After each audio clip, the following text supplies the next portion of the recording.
Seasonal viral infections ఉన్నప్పుడు చాలామంది కిడ్స్కి రాత్రి పడుకోగానే దగ్గు ఎక్కువగా వచ్చేస్తుంటుంది. దీనికి యాక్చువల్లీ ఒక సింపుల్ రీజన్ ఉంది.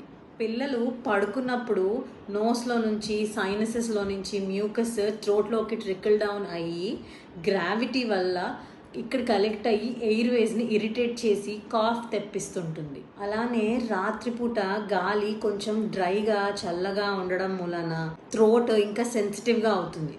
దీనికి ఏం జత కలుస్తుందంటే రాత్రిపూట సహజంగానే మన బాడీ యొక్క న్యాచురల్ ప్రొటెక్టివ్ హార్మోన్స్ కార్టిసోల్ లాంటివి కొంచెం తక్కువగా ఉంటాయి. సో దానివల్ల మన శ్వాసనాళాల్లో ఇన్ఫ్లమేషన్ అంటే వాపు కొంచెం స్ట్రాంగ్గా కూడా ఉంటుంది రాత్రిపూట.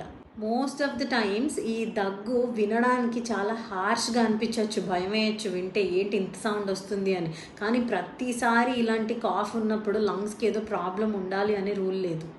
అండ్ మనం గుర్తుపెట్టుకోవాల్సింది ఏంటంటే cough is a protective reflex. ఆ మ్యూకస్ని క్లియర్ చేయడానికి బాడీ కాఫ్ ప్రొడ్యూస్ చేస్తుంది. దాన్ని సప్రెస్ చేసి ఉంచడానికి మనం ఎక్కువ ట్రై చేస్తే అది యాక్చువల్లీ బ్యాక్ ఫైర్ అవ్వచ్చు.